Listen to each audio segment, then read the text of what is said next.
숙제 내줬던 거 문제 푸는 거는 저기 현장 출석을 했을 때 오늘은 다 녹화하고 준비라서 그냥 이론 수업을 하고요. 문제 질문 받는 건 다음에 질문 받을게요. 자, 하이탑 1권, 하이탑 1 1권 문제 끝부분이에요. 마지막 단어. 198페이지에 보면 이제 주기율표, 우리가 이제 오비탈이라는 걸 배워가지고 전자 배치 원리까지 배웠잖아요. 그래서 원자 안에 들어있는 이 전자들이 지멋대로 막 존재하는 게 아니고 양자화된 상태로, 그죠? 특정하게 불연속적으로 특정한 상태만 가질 수 있는 거, 그걸 양자화되어 있다고 그러는데, 그 양자화된 조건에 의해서 다시 그 전자 배치라는 게 아주 특정한 배치, 전자 배치 원리가 있잖아요. 그죠? 그 원리에 맞게 배치가 돼. 그래서 그렇게 배치가 되다 보니까, 규칙적으로 배치가 되다 보니까 이 원소들이 또 성질이, 화학적 성질이 뭔가 규칙적으로 성질이 조금씩 변형하고 또 일정한 간격마다 비슷한 원소가 반복적으로 나타나거든요. 우리가 그거를 그 원소의 규칙성을 원소의 주기율이다 이렇게 얘기하고, 그 규칙성을 표로 보기 좋게 나타낸 걸 주기율표라고 해요. 그래서 원소의 주기율이라는 게 뭐냐? 주기적으로, 말 그대로 주기적으로 규칙적인 어떤 성질이 나타난다. 이걸 원소의 주기율이다. 지금 아무도 없죠? 아니, 민기는 들어왔는데 잠수를 타는지 대답도 없고. 아니요. 지금 어디서 이동 중이라 끊기고 있고 막 그래서 네. 한 10분 후면 제대로 들어온다고 하시거든요. 들어는 와 있어요. 네.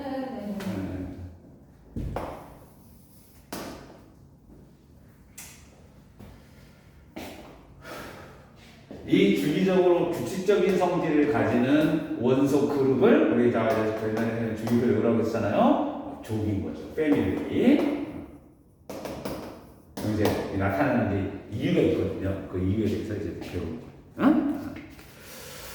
자, 이제 이 주기율이 발전에 대한 이 과정이 있는데, 과정에서 여러분들 198페이지 보면은 게네라이더의 새쌍문서설, 뉴렌즈의 옥타브설 이렇게 있는데 이건 중요하지 않고요. 그래서 이 주기율에서 주기율표를 최초로 만든 사람이 있는데, 이 사람 이름은 꼭 기억하세요. 러시아 사람인데, 러시아인들이 가장 존경하는 과학자 1순위로 꼽는 사람이거든요. 멘델레예프. 멘델레예프의 주기율표가 있어요.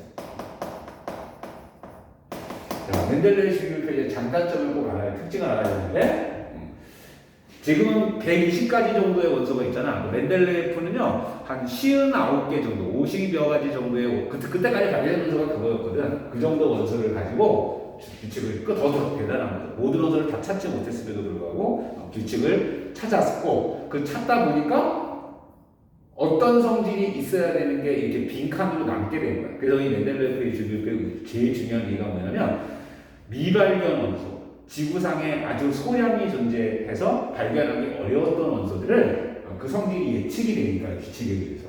그죠? 질량은 얼마, 화학적 성질은 어떤 성질을 가진 원소가 있을 거라는 걸 예측을 한 상태에서 우리가 찾으면 소량 들어있는 원소도 찾기 용이했을 거야. 그래서 우리가 미발견 원소를 발견하는데 아주 큰 공헌을 한 이론이거든요. 근데 멘델레예프 주기율표는 뭐냐? 멘델레예프가 중요한 걸 꼭 기억해야 돼. 원자 질량, 상대적 질량, 원자량 순서로 배열해요. 질량 순서대로 배열을 해가지고 규칙성을 찾아내서 그 규칙성을 표로 나타낸 거, 그게 멘델레예프의 주기율표거든요. 질량 순서로 배열했다는 거예요. 근데 여러분 알다시피 원래 진짜 주기율표는 원자 번호, 양성자수, 전자수 순서로 배열을 해야 되잖아. 근데 보통 원자 번호가 큰 게 보통 질량수도 크잖아요. 그죠? 그래서 원자량 순서로 한 거랑 원자 번호 순서인 거랑 거의 비슷한데, 이러다 보니까 안 맞는 곳이 생겨요. 그 예외인 곳이 있는데, 예외가 번호는 칼륨이 아르곤이 18번이고 칼륨이 19번이죠. 근데 요거 얘네들의 상대적 질량을 재보면은요, 얘가 39고요. 얘가 40이에요. 그러니까 이게 질량 순서로 지금 이거 순서가 바뀌거든. 그래서 우리가 원소들이 차례대로 반복되는데 얘하고 얘는 이 순서에 안 맞아요. 성질이. 예외 하나가 나타나거든요. 근데 어쨌든 요거 하나 예외로 두고 멘델레프가 성질을 조사해 보니까 이게 요 순서가 바뀌어야 맞더라. 그래서 예외를 인정하고서 그냥 원자량 순서대로 배열하니까 규칙성이 있다는 게 차이나요. 멘델레프는 여러분들 딴 거 할 필요 없고 딱 남는 게 아니니까 원자 질량 순서로 배열을 한 표다. 첫째 기억해야 되고 모든 원소를 다 배열한 게 아니고 그때까지 발견됐던 원소 50여 가지를 가지고 배열을 했는데 그러다 보니까 아직 발견되지 않은 미발견 원소들이 있을 거라는 걸 예측하는 데 의의가 있는 거예요. 무슨 알겠죠? 자, 그래서 이런 예외가 나타나지 않도록 이제 우리가 지금 사용하고 있는 주기율표가 나오는 게 누구냐? 모즐리의 주기율표거든요. 이 모즐리의 주기율표는 우리가 지금 현재 우리가 사용하는 주기율표니까 바로 원자를 원자 번호, 양성자 수. 다시 얘기해서 핵의 전하력. 러더퍼드가 핵을 발견했잖아요. 이 모즐리가 러더퍼드 제자예요. 그래서 이제 원자는 가운데 핵이 따로 존재하는데 그 핵이 플러스를 띄고 있으니까 핵 주변에 전자가 존재하니까 그 전자의 성질은 핵이 플러스를 얼마나 띄냐에 의해서 그 전자가 인력을 많이 받을 수도 있고 조금 받을 수도 있을 것 같아요. 그래서 예측을 한 거예요. 핵을 발견한 이후에 그 핵의 전하량에 따라 그 원소의 성질이 결정이 될 것이다. 그리고 예측을 하고서 이 원자 번호를 모즐리가 X선이라는 빛을 이용해가지고 원자 번호를 알아냈어요. 핵의 전하량. 그 어떻게 알아냈는지는 이거 파이칼에서는 하는 게 아니고 어쨌든 이 원자 번호를 알아내서 양성자 순서를 알아내서 원자 번호 순서로 배열을 하다 보니까 멘델레예프가 했을 때랑 좀 다르게 예외인 것도 나타나지 않고 원자 번호 순서대로 정확하게 어떤 화학 성질의 규칙성이 나타난다. 그렇게 알면 돼요. 그래서 여러분들 201페이지 보면 현대의 주기율표, 그래서 모즐리의 주기율표에서 시작해가지고 그거를 이제 조금씩 보완해가지고 나온 주기율표가 여러분들 202페이지에 있는 원소 주기율표. 다 외우고 있죠? 그러면 저번에 테스트도 한번 해보고 다 외웠잖아요. 그죠? 1쪽부터 18쪽까지 있는데, 지금부터 주기율표를 이제 볼 줄 알아야 되는데, 이렇게 주기율표가 있으면요. 자, 요 가로줄을, 세로줄을 족이라고 하죠. 패밀리. 그래서 성질이 비슷하다. 그 족의 성질이 뭐냐? 세로줄을 족이라고 하고, 화학적 성질이 같은, 비슷한 원소들의 묶음이다. 그러면 왜 요 같은 세로줄에 있는 놈들은 성질이 비슷하냐? 바로 화학적인 성질은 전자가 결정하는데 그 전자의 특성은 핵에 붙들려 있잖아요. 인력에 의해서. 그래서 핵으로부터 얼마나 인력을 많이 받느냐 적게 받느냐가 결정되는데 그 전자들 중에서도 그 전자가 바깥으로 들락달락 할 수 있는데 그걸 화학 반응이라고 하거든요. 근데 여러분들 전자들 중에서 핵에서 제일 멀리 있는 전자가 핵으로부터 인력을 제일 조금 받겠지. 그 전자들은 핵으로부터 인력을 약하게 받으니까 불안정할 거야. 그래서 그 전자들만 보통 다른 원자랑 상호작용하면서 전자를 잃거나 얻으면서 화학 결합에 사용할 수 있거든요. 그런 전자를 최외각 전자 또는 화학 결합에 사용하는 전자다. 그래서 원자가 전자다. 그래서 바로 이 조기 같은 게 왜 그러냐면 핵으로부터 인력을 가장 약하게 받아서 불안정한 전자. 다시 얘기해서 다른 원소하고 화학 결합할 때 사용하는 전자. 바로 최외각 전자거든요. 최외각 전자 수가 같으면 바로 화학적 성질이 같다. 기억하세요. 그러니까 같은 세로들이 있으면 화학적 성질이 같아요. 이 족이 1쪽부터 18쪽까지 있거든요. 18줄 중에서 중간에 10줄은 따로 외울 필요 없다고 했죠. 그죠? 그래서 중간에 10줄 빼고 나면 8줄이 나오잖아. 그 8줄 원소 순서대로 꼭 내가 기억하라고 했죠. 오늘 안 해도 되죠? 저번에 다 배웠으니까. 여기 1조, 두 번째는 2조, 여기는 3부터 12족인데 왜 여기 나타나는지는 좀 이따가 알려드리고, 얘는 그래서 10칸 전번 떴으니까 13족. 그래서 이 10은요, 최외각 전자수랑 상관없어요. 이 10은 그 중간에 10줄이 10개가 끼어들어서 붙은 11분이야. 그러니까 최악 주자가 3개라는 뜻이에요. 17조, 18조까지 있다. 줄은 8줄을 외우고.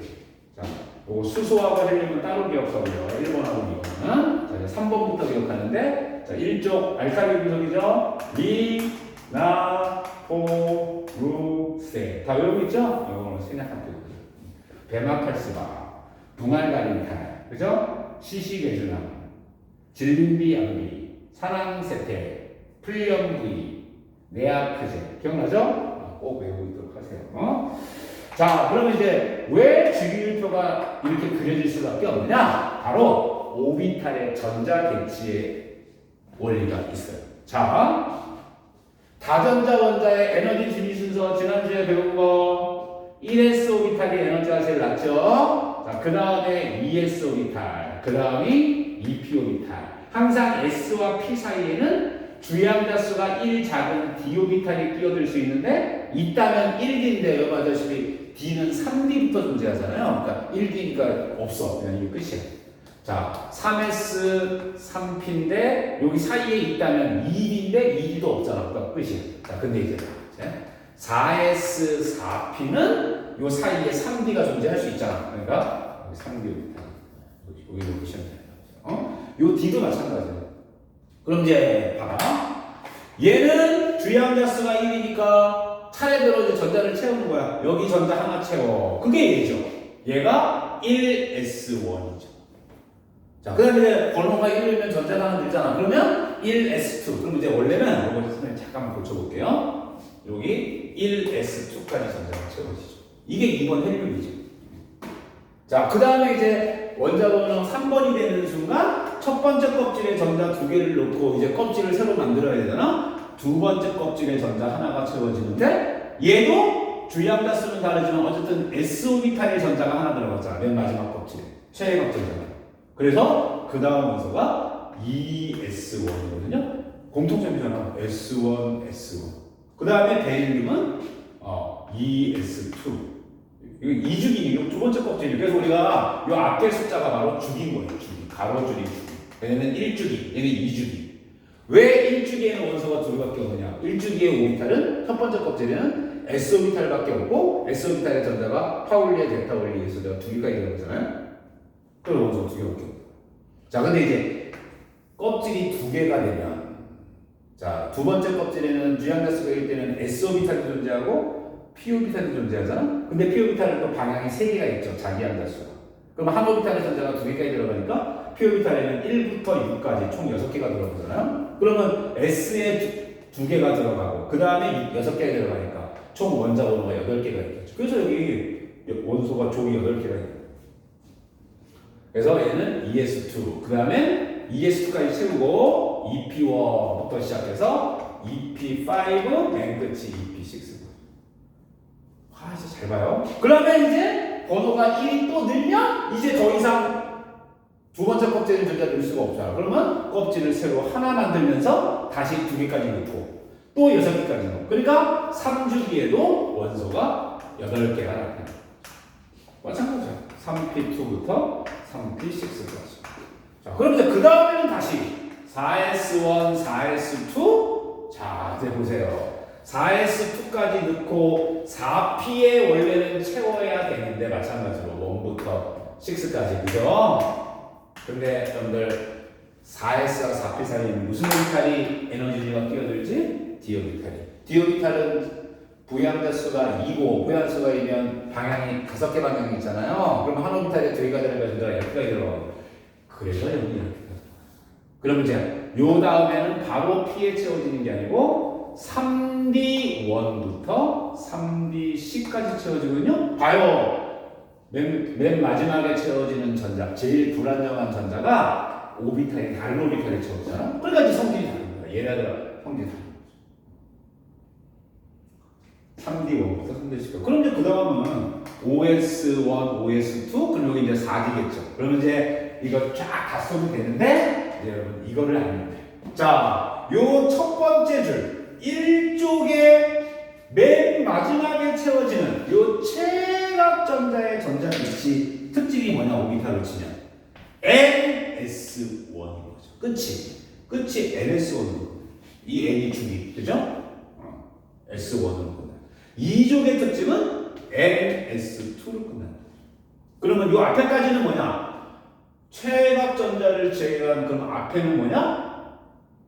주양자수가 1 작은 앞에 주기에 18쪽하고 전자가 똑같이 배치되어 있겠죠. 그래서 우리가 앞으로 전자 배치를 할 때요, 이 앞에를 다 쓰지 않고요, 자기보다 한 주기 앞에 지난주에 했잖아, 18쪽의 전자 배치를 여기까지는 생략해서 대신 쓰고 맨 마지막에 채워지는 전자만 오비탈 써주면 돼요. 얘네들은 뭐냐? 13쪽의 특징은 뭐냐? MP1으로 끝나는 거죠. P에 채워졌다는 얘기는 S2에는 채워졌으니까 S2하고 MP1하고 합해서 최외학 전자가 3개라는 뜻이고, 그래서 참 쉽죠. 이 12 붙은 이유는 디오비탈 때문이라고 했어요. 그래서 MP1, 그래서 맨 여기 17족은 MP5, 맨 18족은 MP6인 거죠. 그러면 요 사이에 껴있는 거는 그럼 뭐냐? 주양자 수는 1 작으면서 디오비탈인 거죠. 그러니까 요 사이에 들어가는 원소들은 이렇게 합니다. n-1d1부터 10까지 10개가 채워져요. 우리 아까 4s, 3d, 요게 4면 1 빼면 3이잖아. 3d, 4p 채워져요. 주임표가 이제 왜 해결되는지 이해가죠? 기억하세요. 그래서 우리가 이제 원소를 분류할 때요, 최각전자 중에서도 맨 마지막에 채워지는 전자, 제일 불안정한 전자거든요. 제일 마지막에 채워지는 전자가 어느 오비탈에 채워지는 원소냐에 따라서 원소를 또 이렇게 나눠요. 족으로 나누기도 하는데 1족과 2족은 공통점이죠. 맨 마지막 전자가 S오비탈에 채워지잖아. 그래서 이 1족과 2족 두 줄을 묶어서요, S블락 원소다 이런 표현을 써요. 이 블락이 구역이라는 뜻이거든요. 오비탈의 특징이 최외곽전자의 오비탈이 S오비탈에 채워지는 구역이잖아요. 그죠? 그러면 여기 13족부터 18족까지는 뭐냐? 맨 마지막 전자가 P오비탈에 채워지죠? 그래서 이쪽은 P블락 원소다. 그러면 요 사이에 푹 꺼진 데 10개 들어가잖아. 이거는 n-1d부터 1부터 10까지 들어가잖아. 그죠? 그러니까 얘네들은 D블락 원소다. 자, 이렇게 되다가, 자, 우리 지난주에도 여기 에너지 순서 했죠? 4s 다음에는 3d 다음에 4p죠. 자, 그 다음 주기는 OS, OP고 항상 S와 P 사이에는 주양자수가 1 작은 D, 4D가 들어가겠죠. 마찬가지야. 원래 디오비탈 앞에는요, 존재한다면 주양자수는 1 작고 부양자수는 1 더 큰 게 존재하거든요. 그러면 3 F오비탈인데 여러분 알다시피 F오비탈은 주양자수가 4일 때부터 존재하니까 최소가 4F잖아. 그러니까 끝이야. 그런데 이제부터 잘 봐요. 6S, 6P 사이에는요, 일단 5P가 있겠죠. 자, 5D가 있겠죠. 5D 앞에 4F가 있으면 존재하는 진짜로 4F 있잖아.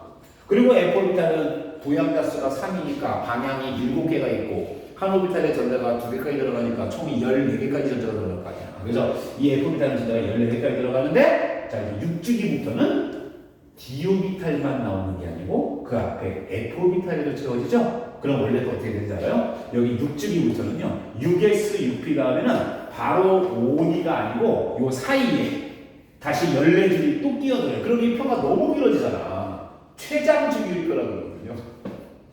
32개로 일어나는 거죠. 그런 표가 너무 길어져서 여러분들 이제 항상 주기표 보면은 6주기하고 7주기에 S 다음에는 6S 다음에 6S, 7S 다음에는 D 오비탈이 바로 나오는 게 아니고 F 오비탈이 또 14개가 끼어들자. 그래서 요 14개는 여기다가 함께 넣어주면 표가 너무 길어지니까 요 두 개를 따로 빼가지고 두 줄을 써놨죠. 그래서 란타넘족, 악티늄족이라고 써있잖아요. 첫 번째 원소가 란타넘, 악티늄이라고 써있거든요. 이건 이거 시험에 잘 안 나옵니다. 어쨌든 왜 두 줄을 또 따로 써놨는지.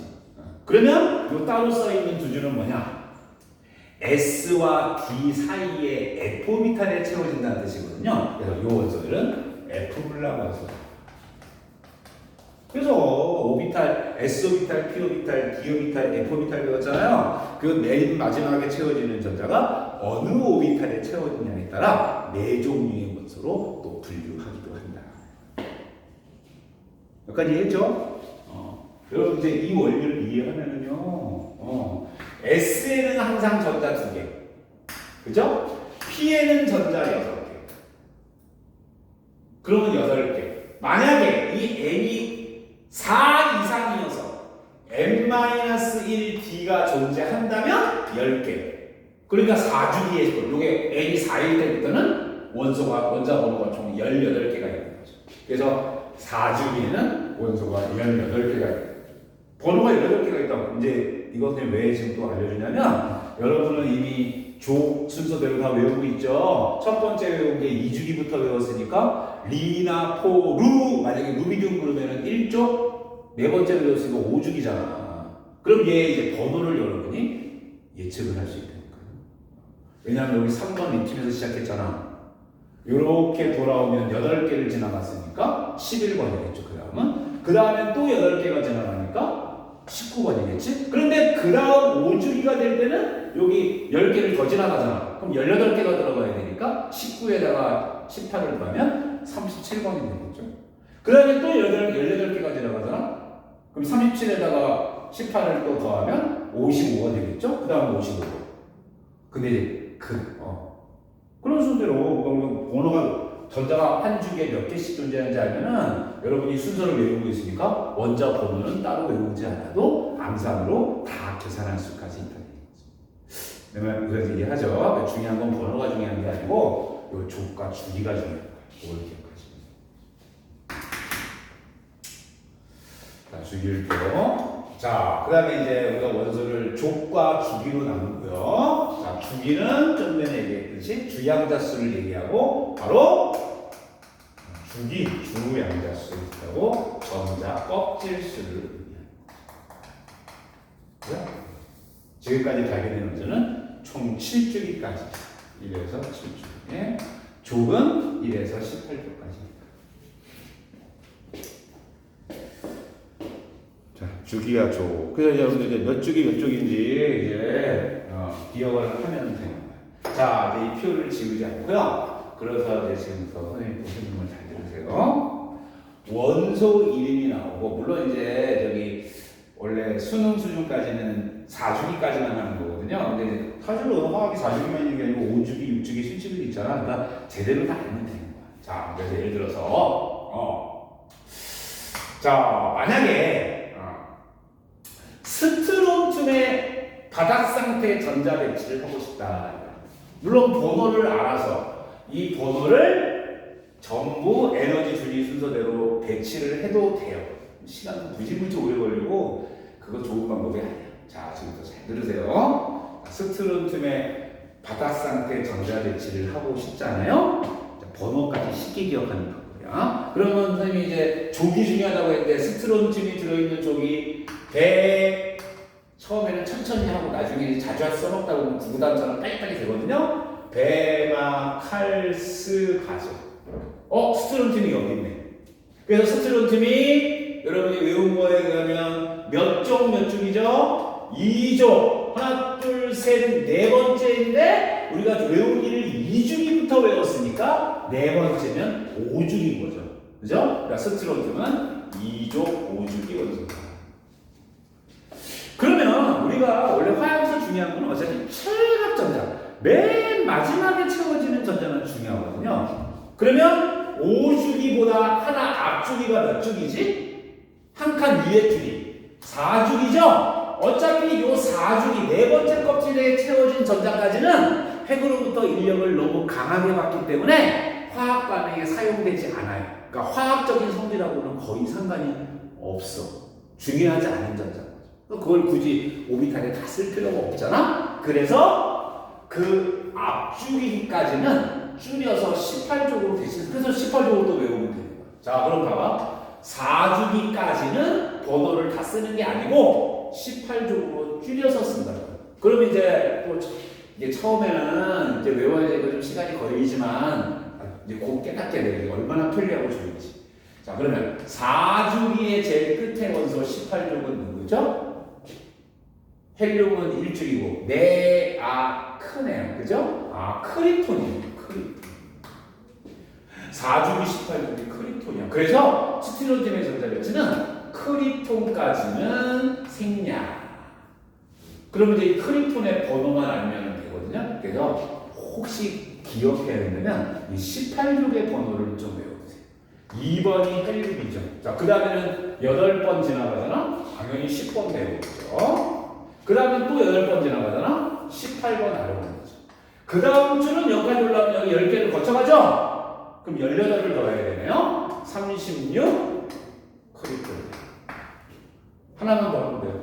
또 한 번 내려오면 또 18개가 들어가잖아? 54번 제곱.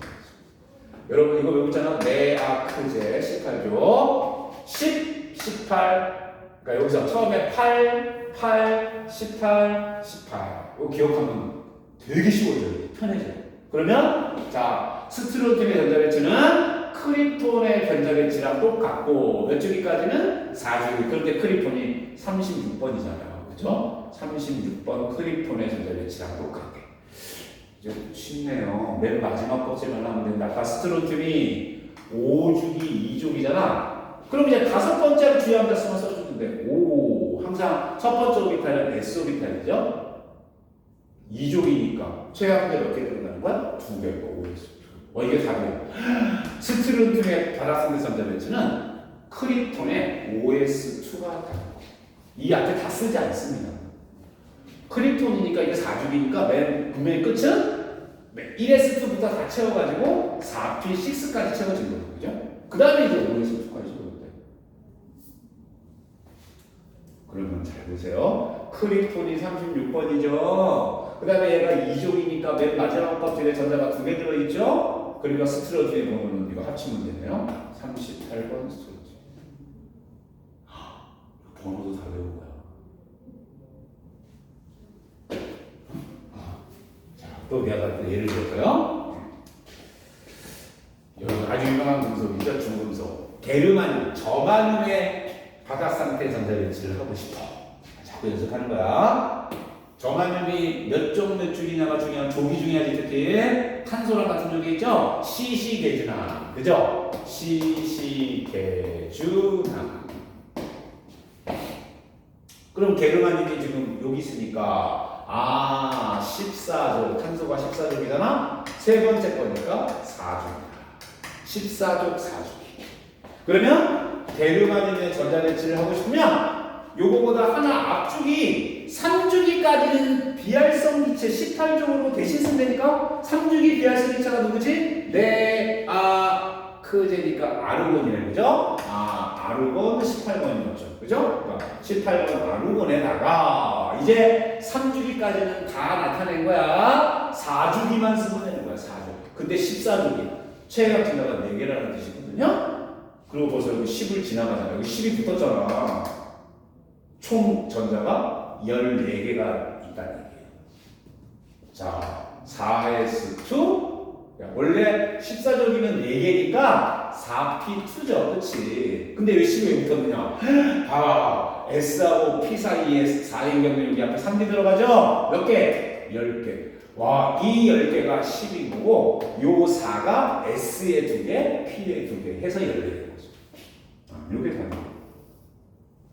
그러면 와, 저마늄의 번호도 암산할 수 있네요. 18아르곤에다가 18아르곤에다가 14족은요. 이 10은요. D까지 합친 거라고 생각하면 돼요. 그러니까 14를 더하면 돼요. 32번인 거죠. 번호는 외울 필요가 없는 거예요. 이렇게 논리적으로 번호는 다 몇 번인지 알아낼 수 있는 거예요. 전자배치 할 수 있겠죠? 응? 이렇게 해서 족과 주기를 이용해서 비활성 기체 18족과 최각 전자만을 이용해서 전자배치를 쓰면 된다. 그렇게 해도 되는 이유는 어차피 화학 반응에 관여하는 전자는 핵으로부터 가장 멀리 떨어져 있는 최각 전자만 화학 반응에 관여하니까 우리의 관심사는 그 최각 전자 수만 관심사거든요. 어차피. 전자배치도 그렇게 하시면 됩니다. 중요.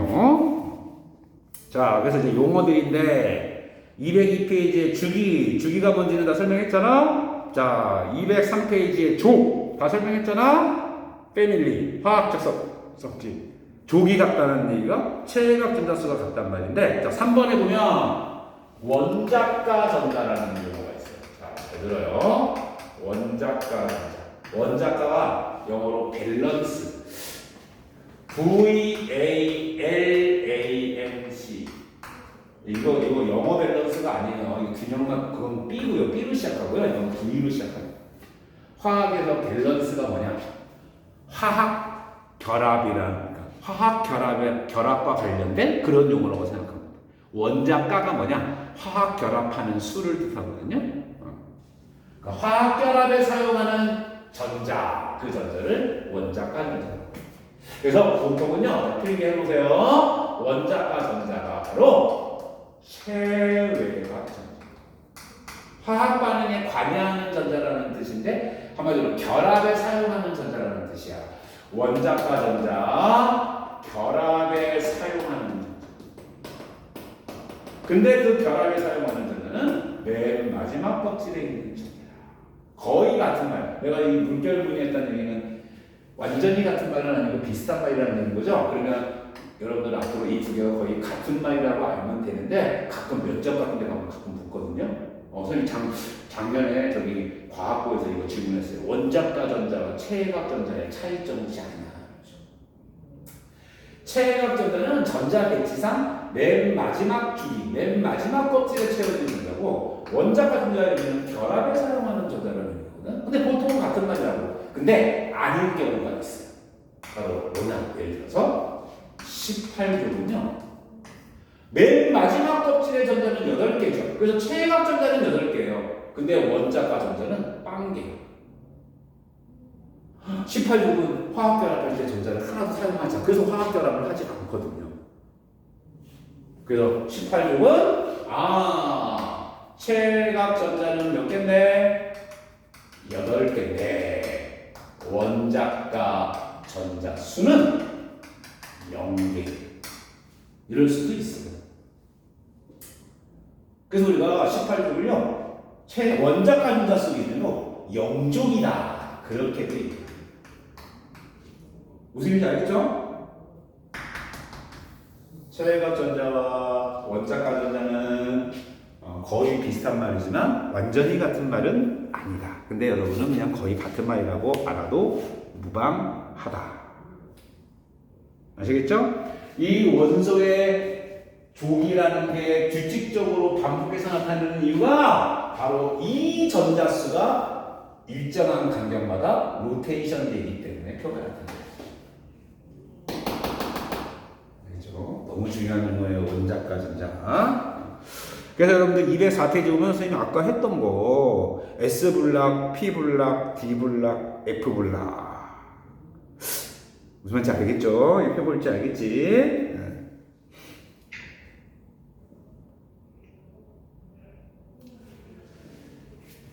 자, 원소 이름은 우리가 외우고 있으니까요. 또 이런 능력이 있으면 돼요. 이거 참 쉽죠. 논리를 여러분이 공부를 해야 되는 거야. 얘들아, 만약에 이렇게 하이탑이 있는 것처럼요, 이렇게 주기율표를 줘요. 그리고 만약에 여기 빈칸, 여기 있는 요 원소의 전자 배치를 쓰고 싶어. 오비탈 바닥 상태 전자 배치. 그러면 그냥 더 쉬워요. 이거는요. 원소 이름도 아니면 이 원소의 전자 배치만 쓰라고 했잖아. 1주기, 2주기, 3주기, 여기가 4주기잖아. 여기가 3D니까, 그죠? 4주기에서 여기까지 쓰면 되는 거예요. 그러면 전자 배치는 하나 앞주기의 18족까지는 18족으로 생략했으면 되니까, 자, 3주기 18족이 누구지? 18번 아르고. 맞습니까? 그러면 얘의 전자 배치는 18번 아르고까지 배치되고, 맨 마지막 줄만 여기까지 써주면 되는 거예요. 자, 출발! 4s2. 그 다음에 여기를 다 지나가네요. 몇 D지? 3D, 10. 여기까지 채워야 되니까 4D. 주기율표에서 위치만 알면 이 전자배치 그냥 할 수 있는 거예요.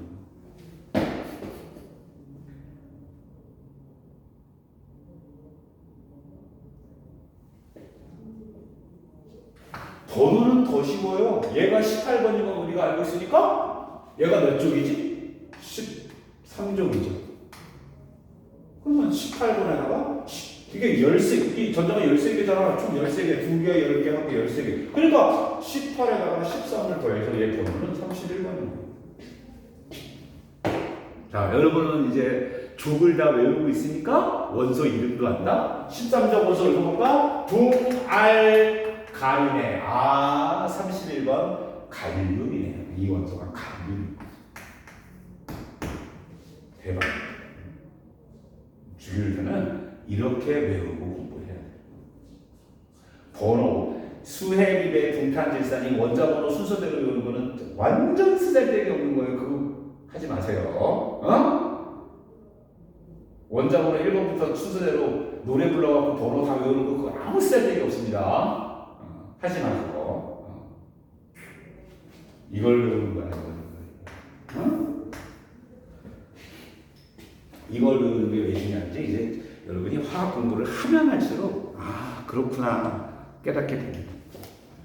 자, 그래서 원소를 이제 지금까지 분류법은 자 족과 주기로 나누고 또 범위를 조금 묶으면 오비탈에 따라 S블락, P블락, D블락 따로 두 줄 F블락 이렇게도 나누고 점점 이제 묶는 거야. 족과 주기가 가장 세분화된 거죠, 그죠? 구체적으로 그걸 이제 또 이렇게 비슷한 거 캐릭터 묶으면 블락, 오비탈이다. 자, 이제 더 묶으면요, 중요합니다. 이게 너무 중요해요. 이유는 주기적 성질을 배우면서 안 돼요. 꼭 외워야 됩니다. 자, 여기 특징이 알루미늄을 여러분들 알루미늄 다 알죠? 이게 알루미늄은 이름에도 유미 붙었고 유미 붙으면 금속이거든요. 알루미늄 일상생활에서 금속인 거 모르는 사람 없지. 요 위에가 붕소지. 바로 붕소와 알루미늄이 뭐의 경계선이냐? 금속이냐 비금속이냐를 나누는 경계선. 제일 중요한 거죠. 금속 비금속. 사람으로 치면 거의 남자 여자 성별 구분하는 수준이거든요. 그러니까 여러분 앞으로 화학에서 금속인지 비금속인지 생각이 안 나고 구분을 못한다는 얘기는 여러분이 일상생활에서요 어떤 사람 이름이나 어떤 사람을 봤는데 그 사람이 남자인지 여자인지 판정 못하는 거랑 거의 비슷한 동급이라고 보시면 돼요.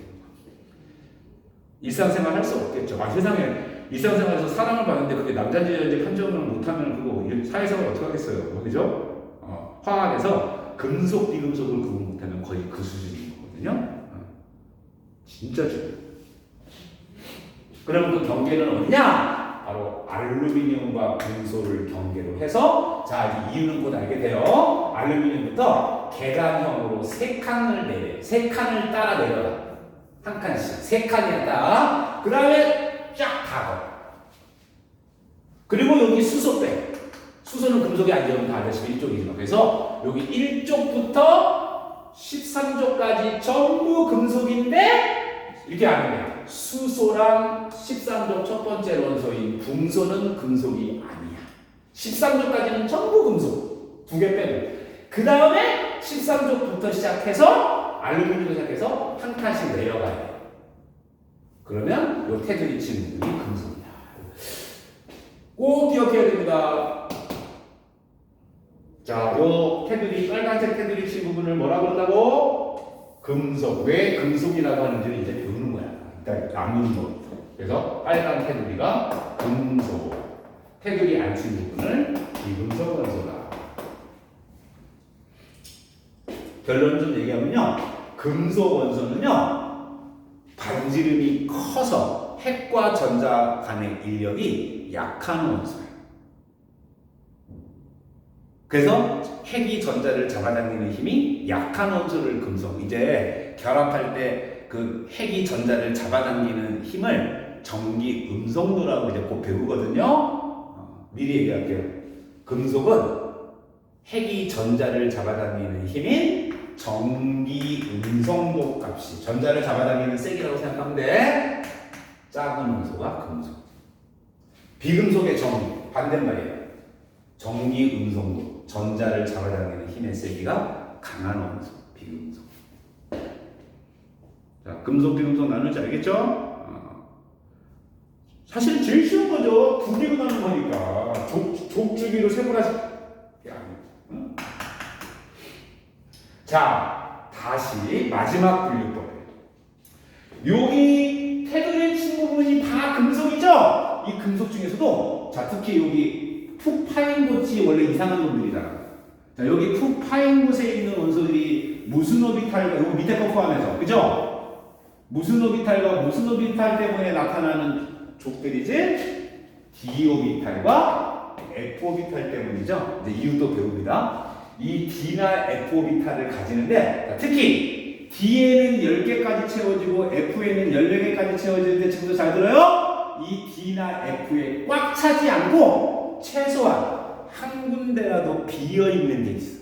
D나 F에 전자가 한 개 꽉 차지 않고 덜 채워진 원소. 그럼 뭐냐? 여기 되게 쉬워요. 요 푹 꺼진 거 중에서 맨 끝에 한 줄. 맨 끝에 한 줄은 d 오비탈에 꽉 차버렸죠. 그래서 요 맨 끝에 한 줄을 뺀 결론이야. 3족부터 11족까지를 이제 따로 뭐라 그러냐. 금속 중에서도 얘들은 전이원소, 전이금속이다. 이유는 따로 배워. 전이금속이다. 또는 전이원소. 그러면 3에서 11족을 제외한 나머지는 전부 뭐라 그러냐. 전이원소의 반대말. 전형원소다. 여러분이 알아야 될 원소 분류법 다 배웠어. 왜 그렇게 분류하는지는 이제 특징은 이제 뜻은 배우는 거고 일단 나눌 줄 알고. 자, 원소 분류하는 방법. 족과 주기를 나누는 게 가장 정확한 거죠. 그죠? 가장 세분화시킨 거죠. 제일 어려운 거죠, 사실. 근데 여러분이 이미 다 배우고 있잖아요, 이거. 제일 어려운 걸 다 배우고 있어. 리나프로시아 데마칼스가 분할과니까 시시계주나 다 배우고 있잖아. 그죠? 자, 이거를 좀 뭉텅구리로 묶으면 오비탈 블락으로 나오죠. 블락. SPDF 블락. 알았죠? 자, 이거를 더 공통적인 거 묶어버리면 금속과 비금속으로 나옵니다. 자, 요거는 비슷한 분류에 해당하는 건데 아니면 D나 F 오비탈에 꽉 찼느냐 덜 찼느냐에 따라서 전형 원소와 전이 원소로 이게 여러분이 알아야 될 원소 분류법이에요. 족과 주기, 오비탈 블락, 금속, 비금속, 전형 원소, 전이 원소. 이 중에서 여러분이 가장 많이 써먹는 건요. 이 족, 주기하고요. 금속, 비금속. 이 두 개는 필수거든요. 최소 필수거든요. 꼭 나눌 줄 알아요. 혼자 나눌 줄 알아야 돼요. 특징은 이제 배울 거예요. 기억할 수 있지? 그러면 여러분들 이제 종을 다 외우고 있으니까요. 자, 이제 최고난이도 이건 화원에서는 안 써먹는데 자, 지금부터 봐. 아까 금속, 비금속의 경계가 붕속, 알루미늄이었죠. 그죠? 동알, 가리미탈. 그런데 그 옆에가 휘어지니까 시시계인데 이게 계단형으로 한 칸 내려가잖아. 그러니까 금속과 비금속의 경계가 한 칸 밀려요. 그럼 이게 탄소, 규소, 게르마늄이니까 규소하고 게르마늄이 경계죠. 그럼 그 다음에는 15족이잖아. 질린 비, 암비, 비소하고 안티모니가 경계죠. 그러면 16족은요. 산황세 태잖아. 텔루늄. 여기는 안 해봤잖아. 여기 때 폴로늄이 있어요. 폴로늄. 퀴리 부인이 최초로 발견한 거죠. 폴로늄, 붕알, 시계, 비알, 그죠? 텔루늄, 폴로늄. 이렇게 금속과 비금속 위아래에 걸쳐있는 원소가 총 몇 쌍이 있지? 4쌍이 있죠. 원소가 8개가 이제 경계선에 걸쳐있잖아요. 그럼 얘네들은 좀 애매해. 어떤 성질 자체가 완전히 금속도 아니고 완전히 비금속도 아니고 뭔가 좀 경계선에 걸쳐 있으니까 조금 뭔가 좀 뭐라 그러지? 비스크루할 거 아니야. 금속도 아닌 것이 비금속도 아닌 것이. 자, 지금부터 최고 암기 어려운 건데요. 이 8개 묶음 중에서요. 자, 기억합니다. 첫 번째 묶음인 붕소 알루미늄에 알루미늄은 확실한 금속이죠. 여러분 다 알죠? 알루미늄 확실한 금속이고. 그래서 붕소 동그라미. 자, 빨리 칩니다. 주기율표에 붕소를 동그라미 칩니다. 다시 금속 비금속의 또 위아래 경계. 규소 개념 아니지? 이거는 둘 다 동그라미 치세요. 그 다음에 비소 안티모니 둘 다 동그라미를 치세요. 자, 그 다음에 이제 처음 것처럼 맨 끝에 거고요. 폴로늄은 아니에요. 이거는 책마다 좀 달라요. 화학자마다. 폴로늄도 넣는 사람도 있고 폴로늄을 빼는 사람도 있고 폴로늄은 우리가 방사성원소가 싹 안 쓰니까 외우지 마. 여기 텔루늄까지 해가지고 지금 원소가 총 6개죠. 자, 이 6개는 따로 별명이 있어요. 최근아니에요. 이 6개는 금속, 비금속의 경계에 걸쳐 있는 원소 딱 6개지. 그래서 얘네들은요, 금속도 아닌 것이, 비금속도 아닌 것이 애매해. 근데 금속은 확실한 금속은 아니지만 그래도 금속과 상당히 비슷한데 완전한 금속은 아니야. 그렇죠. 금속이 되게 비슷한데 완전한 금속은 아니야. 그래서 이 6개를 뭐라 그러냐? 우리 결승전 하기 전에 그 한 단계 아래 단계가 중결승전이잖아요. 준결승. 완전한 금속은 아니다. 그래서 준금속이다. 이 준이 셈이라는 뜻이야. 셈이. 준결승할 때 준. 이 뜻을 좀 알아보세요. 얘들아, 준미남이라고 표현하면요, 이거 기분 좋아. 여러분한테 준미남, 준미녀 이렇게 누가 얘기했어. 그러면 기분이 좋아야 돼, 나빠야 돼? 좋아야지. 야, 준미남이면요, 그래도 완전한 미남은 아니지만 그래도 미남에 상당히 가깝다는 얘기입니다. 그죠? 칭찬이죠. 준추남은 그건 못생겼다는 얘기야. 추남에 가깝다는 얘기니까. 그래서 준금속은 완전한 금속은 아니지만 그래도 금속에 가까운 거예요. 그러면 준금속은 전기 전도성이 어떨까요? 우리가 보통 금속이 전기를 잘 통하잖아. 그럼 준금속은 금속만큼 잘 통하는 건 아니지만 그래도 꽤 잘 통하는 거죠. 광택이 있을까요? 없을까요? 우리가 금속은 반짝반짝 광택 나잖아. 그럼 준금속도 적당한 광택을 가지겠죠. 그런 성질들 가지고 준금속, 세미메탈. 그래서 6개를 외우는데 이 경계 묶음 4쌍 중에서 위에 거 2개하고 요 가운데 거 2개 다 6개잖아. 내가 또 유치하지만 또 외우는 방법을 알려주면 순서대로 써볼게요. 원자번호 이거 순서대로 붕소네요, 실리콘이네요, 게르마늄이네요, 비소네, 안티몬이네, 텔루륨이네. 6개. 아우 짜증나. 금속도 아니고 비금속도 아니고 세미메탈, 준금속이라고 합니다. 이 6개를. 어떤 책은 폴로늄도 넣을 때도 있고 안 넣을 때도 신경 쓰지 마. 폴로늄은 이 6개는 확실하게 돼요. 자, 외우기 쉬워요. 자, 여러분한테는 얘네들이 여러분의 머리를 아프게 하네. 원소를 딱 남자 여자 좀 비유가 이상하지만 우리 일상생활에서도 좀 성별적으로 예민한 사람이 있잖아. 이제 남자도 아닌 것이 여자도 아닌 것이, 응? 그런 거라고 생각합니다. 그래서 얘네들이요 이렇게 얘기했어요. 야, 이거 금속이면 금속이고 비금속은 비금속이지. 뭐 이렇게 중간에 껴가지고 이것도 이도저도 아닌 놈들이잖아. 우리가 좀 말이 좀 이상하니까 억지로 만든 거예요. 여기저기라고 병신 같은 게 짜증나게 하잖아요. 아니 금속이면 금속, 비금속이면 비금속이면 되지. 중금속은 또 뭐야? 와 짜증나. 병신 같은 게, 그지? 붕시계. 붕신 같은 게 여러분을 귀찮게 해서 원래 이게 비소, 안티모니, 텔루륨이잖아. 비인데 원래 발음은 미로 말하는 미안해 여러분. 수고스럽게 금속도 아니고 비금속도 아니고 여러분을 또 귀찮게 또 암기를 또 요구해서 미안하대요. 빙식 같은 게. 빙식의 비한테 이렇게 외워주면 될 것 같아요. 와, 여러분이 우리가 앞으로 이제 평생 화학을 하는 동안 정말 암기해야 될 거 다 외운 거예요.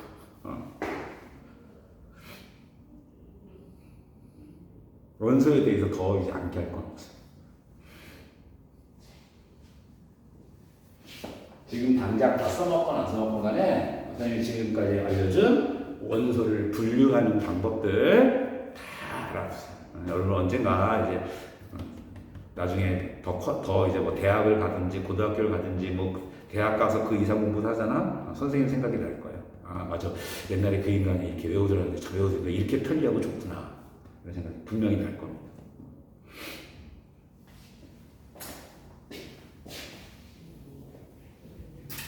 자, 이제 내가 요령은 다 알려주고 뜻도 알려줬으니까, 이제 기억해 주는 건 여러분이 적당하게 시간 투자를 좀 해서 여러분이 조금 이해가 갔을 때 해버리는 게 속편한 거예요. 이걸 미뤄가지고 그냥 냅두면 나중에 내가 했던 말도 다 까먹고요.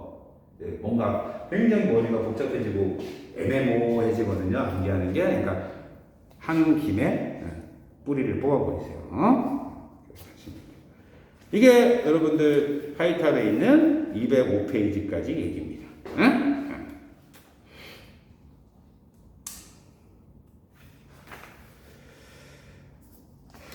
그래서 208페이지, 209페이지 이제 성질 같은 거는요, 이제 배울 거예요. 뭘 배우면 되느냐? 아직 문제 풀지 마세요.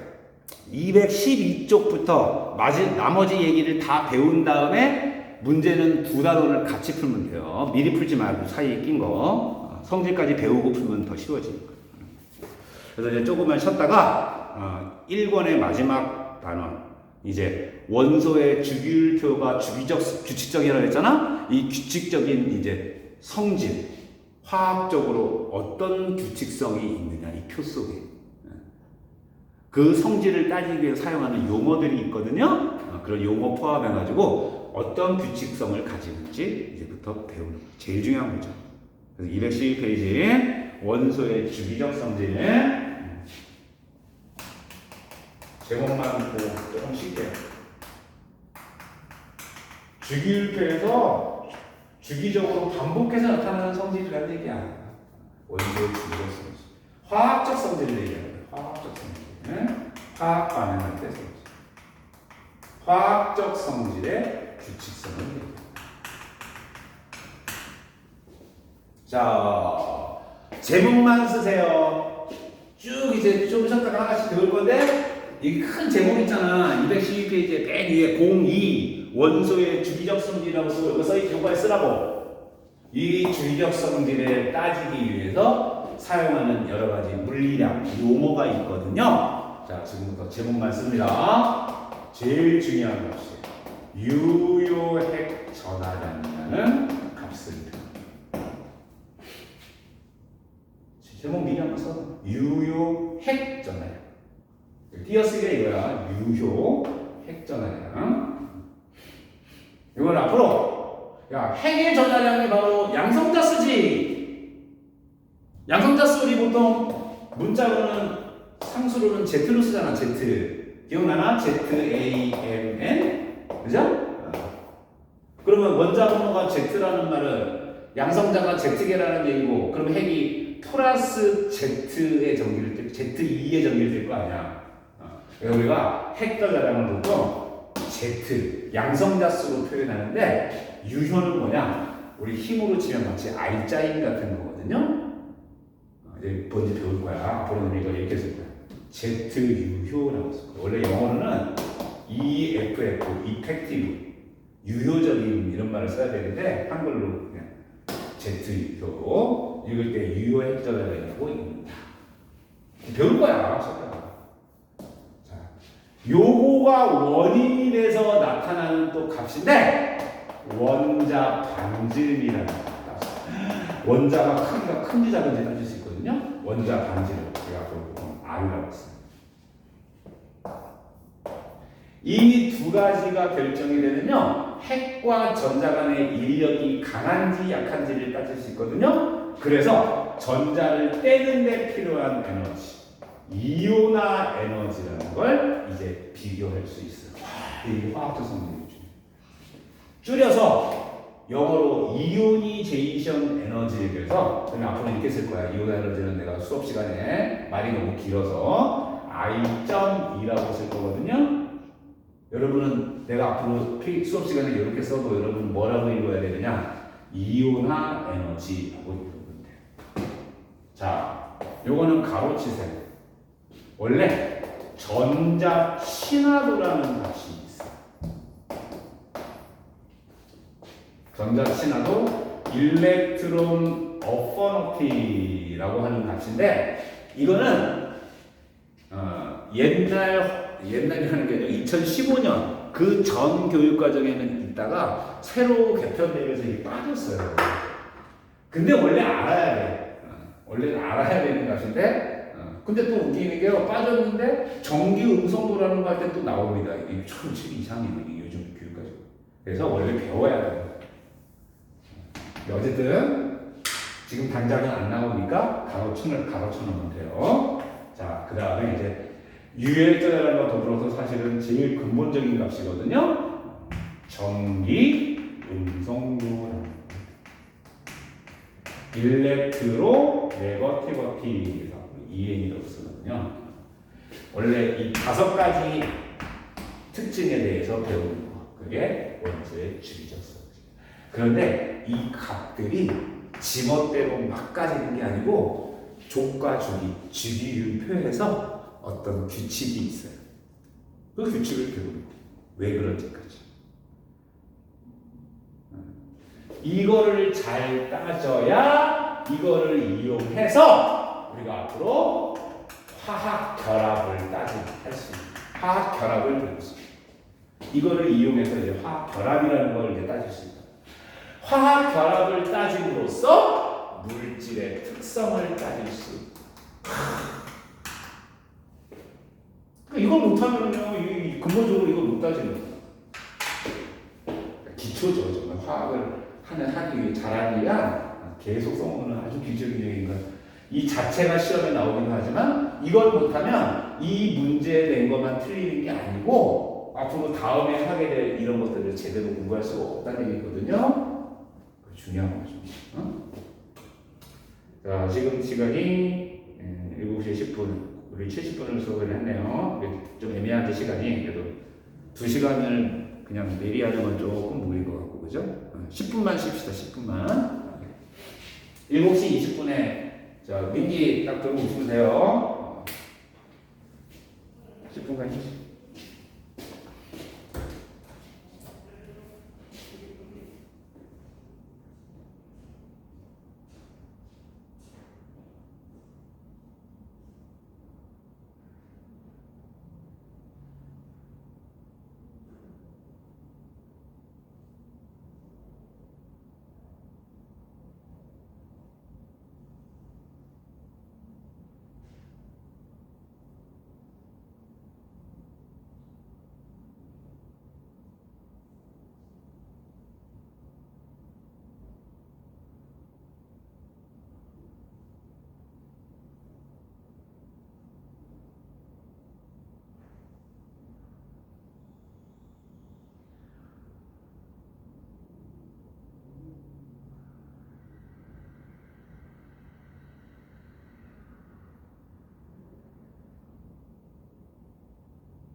자, 그래서 주기적성들을 이제 하나씩 배워봅시다. 오늘하고 다음 주까지 배워야 이거 다 배울 수 있어요. 중요해서요. 빨리 하는 이거 빨리 해서 될 게 아니에요. 정확하게 해야 되거든요. 자, 우선 1번. 거기 유효핵전화량이라고 있죠. 조금 어려운 게 있습니다. 그냥 앞으로 ZEFF 이렇게 쓰거나 그리고 영어 대신에 그냥 우리 순 한글로 알자 유효 그냥 물리로 치면요 알자이라고 같은 거예요. 알자라고 생각해요. 알자. 그럼 도대체 왜 이 알자라는 게 필요하냐? 자, 핵은 플러스를 띄고 있죠. 원자번호가 Z면 핵은 플러스 Z의 전하량을 띄고 원래 정확히는 ZE 얘들아 이 2가 얼마더라? 기본 전하량 약 1.6 곱하기 10의 마이너스 19승 쿨로 기억나죠? 이거는 정해진 숫자니까 이거 생략 원래는 2를 곱해줘야 되는데 1.6 곱하기 10의 마이너스 19승 쿨로인데 이거 모르는 사람 없잖아 그죠? 그러니까 그냥 안다고 생각하고 생략 그래서 핵은 플러스 Z의 전하를 띄죠. 이 핵 바깥에 전자가 오비탈이라는 곳에 존재하잖아요. 근데 이 오비탈이 하나만 있어요. 다른 전자들도 있어요. 그러면 만약에 특정 오비탈에 만약에 여기 ES 오비탈에 어떤 전자가 하나 들어있다고 치자. 그러면 이 전자는 당연히 핵으로부터 이 플러스만큼의 인력을 받을 거 아니에요. 그죠? 근데 사실은 저 전자가 핵으로부터 인력만 받는 게 아니고 이 인력은 당기는 힘이잖아. 이 잡아당기는 힘에 반대되는 힘을 받아요. 그게 뭐냐? 만약에 이 앞에 1s 오비탈이라는 곳에 전자가 들어있다면 와 전자 같은 마이너스 전자 부름끼리는 서로 어떻게 해요? 반발하겠죠. 그래서 다른 전자로부터 반발력을 받는다. 그렇게 얘기해도 되고, 자, 이거를 수치화시키기 위해서 잘 들어요.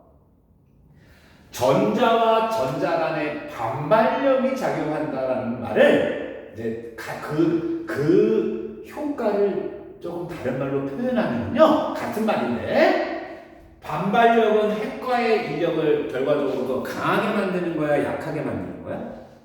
약하게 만들지. 핵과의 인력을 결과적으로 약하게 만든다는 얘기는 실질적으로 이 전자가 느끼는 이 핵의 플러스량을 감소시킨다는 뜻 아닐까요? 아니 원래는 전자끼리 반발이 작용하는 것은 인력을 약화시키는 거죠. 근데 인력을 약화시킨다는 얘기는 이 핵의 플러스량이 줄어드는 효과가 생기는 거죠. 같은 말이에요. 전자끼리 반발한다. 이꼴 핵과의 인력을 약화시킨다. 이꼴 핵의 플러스량을 줄이는 효과가 생긴다. 그 핵의 플러스량을 줄이는 효과를 뭐라 그러냐? 이거를 이렇게 표현해요. 자, 어떤 전자 입장에서 자기보다 어떤 전자가 그 전자와 핵 사이에 분포하게 되면 한마디로 이 전자가 핵을 플러스량을 느껴야 되는데 이 앞에 다른 전자가 있으면 이걸 핵을 가려버리죠. 밀어낸다고 생각해도 되고 핵을 이렇게 감싸잖아. 가리잖아. 그죠? 이거를 가리는 효과다. 이렇게 해도 같은 표현. 아까랑 똑같은 말이야.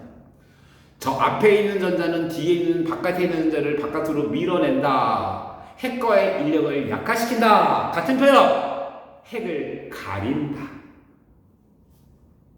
이 핵을 가리는 현상을 자, 옛날 이름은 가리움 효과라고 했고요. 요즘은요, 말 자꾸 왜 바꾸는지 모르겠어. 어차피 영어인데. 쉴딩 이펙트라고 하거든요. 쉴딩 이펙트? 영어는 안 바뀌어. 근데 자꾸 우리나라 교육부에 자꾸 바꿔, 이 화학, 저자에 따라서. 왜 애들 힘들게 하는지 모르겠어. 요즘은 이제 또 하이타이거든요. 가려막기 효과라고 하거든요. 장난하는 거죠. 네. 그래서 자, 공식 같은 거예요. 자, 실제 어떤 전자가 느끼는 핵의 실제 전하량, 한마디로 핵과의 이격이라고 보면 돼. 유효 핵 전하량은요, 원래 핵의 진짜 전하량이 있을 거 아니야. 그거를 다 느끼지 못한다고. 왜? 전자끼리 반발하니까. 핵과의 이격을 약화시키니까 실제 전하량보다는 더 작다고 느낀다고. 마치 여러분들 물리로 치면요, 이쪽으로 10N으로 잡아당겼는데 마찰이 있으면, 자 반대편으로 마찰이 3N이 있으면 실제로 알자임은 얼마가 되는 거지? 7이 되는 거잖아? 그거랑 똑같은 거야. Z 빼기 10 빼기 3이듯이 Z 빼기 S라고 쓰거든요. 앞으로 자 Z는 원자 번호, 원래 핵의 전하량. 그럼 S가 뭐냐? 왜 S라고 썼느냐? 쉴딩, 가로 이렇게 방패치다, 가린다, 반발한다 이런 거랑 같은 말이거든요. 쉴딩 컨스턴스, 이 S를 쓰세요. 써 있을까요? 이쪽에는 가려막기 상수. 근데 여러분 이제 과거 영재에 가면요, 그냥 과거 선생님들 아마 이용 안 써요. 옛날부터 쓰던 표현이 있는데 왜 너무 바꾸신 모르겠어요. 가리움 상수다. 핵을 가리는 정도를 수치로 표현한 거다. 그러니까 한마디로 이게 전자의 반발 정도라고 생각합니다. 다른 전자가 어떤 전자를 이렇게 바깥으로 밀어내는 정도? 그거를 다른 말로 하면 핵을 가리는 효과랑 같은 현상인 거죠. 그냥 그렇게 이해하시면 돼요. 공식 같은 거. 그래서 원래 이제 이 값을 알려면 이거를 정확하게 계산해 주면 되는데 사실은 이 S를 정확하게 계산하는 방법은 불가능해요. 되게 복잡하기 때문에. 근사적으로 계산할 수 있어요. 그래서 자 과학고등학교나 영재학교를 갈 사람들, 목표로 하고 있는 사람들은 이 S를 근사적으로 계산하는 방법을 고안한 사람이 있거든요. 써놓으라면 써놓으세요. 그 사람이 SLATER, 사람 이름이야. 슬레이터라고 그러거든요. 그래서 이거를 슬레이터 규칙 써놓긴 하세요. 몰랐을 때 원래는 슬레이트 규칙이 뭐냐? 이 가리움 상수의 근사적 계산입니다. 정확한 값이 아니고 대략적으로 따지는 방법이다.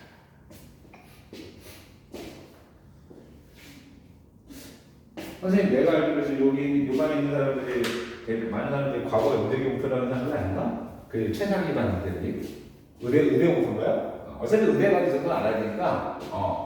그래서 조금 심하지만 근데 여기 명색이 최상위 반이잖아. 대략적으로 알려줄게. 거기 212페이지 보면은 오른쪽에 가려막기 효과가 나타나는 그 그림이 나와 있잖아요. 자, 그 위에다가 세로 하나 그리세요. 자, 선생님 그리라는 대로 그려.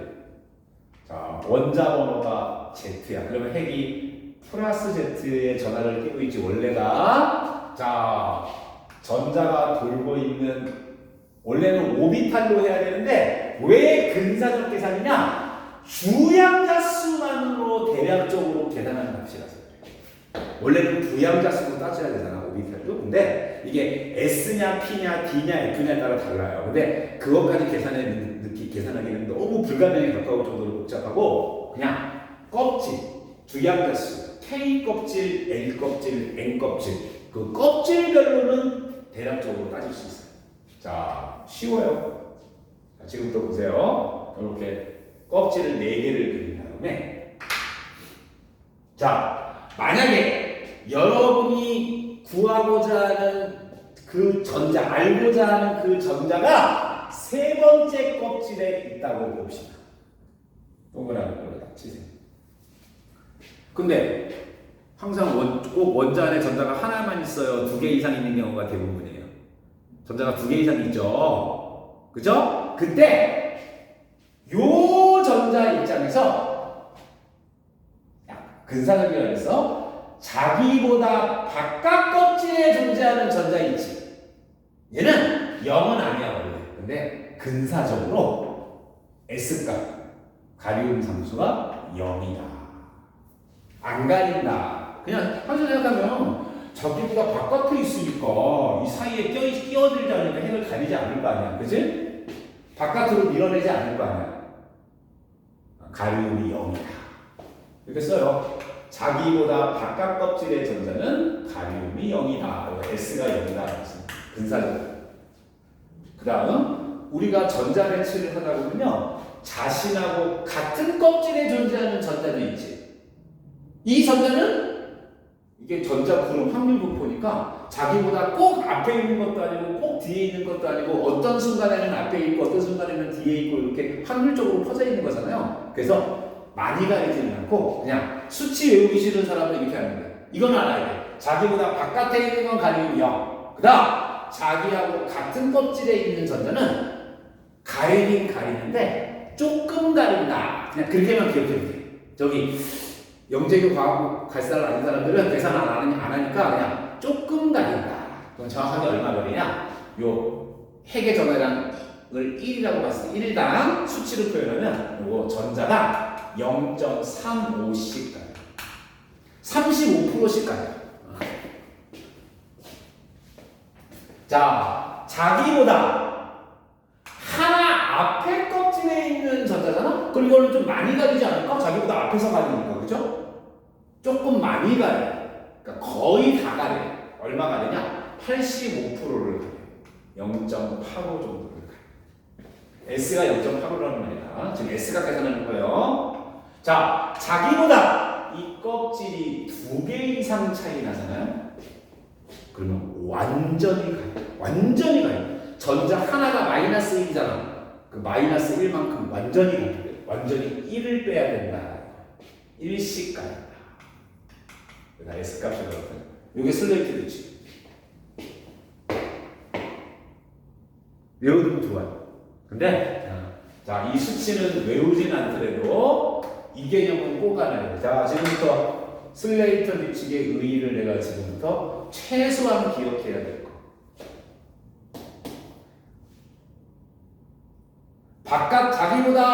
자기보다 바깥 껍질에 있는 전자 필기.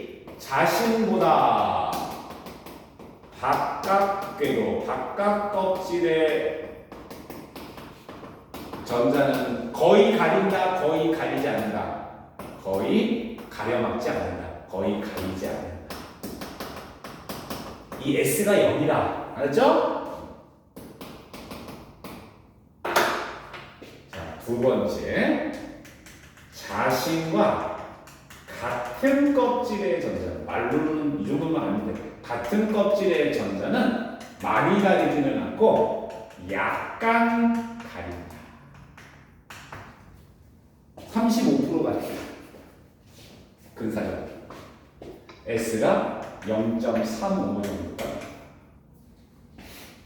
수치는 안 해도 좋아. 약간 가린다는 거 알아야 돼. 세 번째, 그냥 자신보다 안쪽 껍질에 있는 전자. 이거는 정확하게 안 해도 돼. 그냥 거의 완전히 아니다. 이 정도만 알아도 돼. S가 0.85이거나 아예 1이거나. 이게 슬레이트 규칙이거든요. 껍질만 가지니까. 쉽잖아. 이 개념은 쉽잖아. 자기보다 바깥에 있는 거랑 자기랑 같은 껍질에 있는 거랑 자기보다 안쪽 껍질에 있는 거랑 가리는 정도가 다를 거 아니야. 쉽죠? 이 말은 쉽잖아. 자, 요게 슬레이터 규칙인데, 자, 슬레이터 규칙은 주양자수 껍질만 갖고 따진 거지. 자, 요 네 번째까지만 알면 이제 끝나요. 이 네 번째는 뭐냐? 슬레이터 규칙에 원래 있어요. 자, 부양자수에 따라 가르거든요. 자, 지금부터 필기합니다. S오비탈, P오비탈, D오비탈, F오비탈. 이게 무슨 뜻이지? 부양자수를 얼마지 얘가? 0, 1, 2, 3을 뜻하잖아. 숫자로는. 맞죠? 필기. 새로 써야 되겠다. S 오비탈, P 오비탈, D 오비탈, F 오비탈. 주껍질 말고 부껍질, 부양자수. 부껍질, 부양자수라고 하죠. 0, 1, 2, 3 같은 겁니다.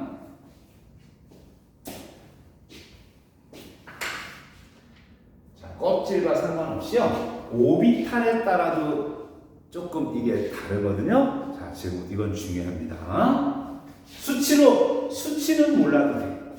그냥 비교만 하면 돼요. 자, 이렇게 하세요.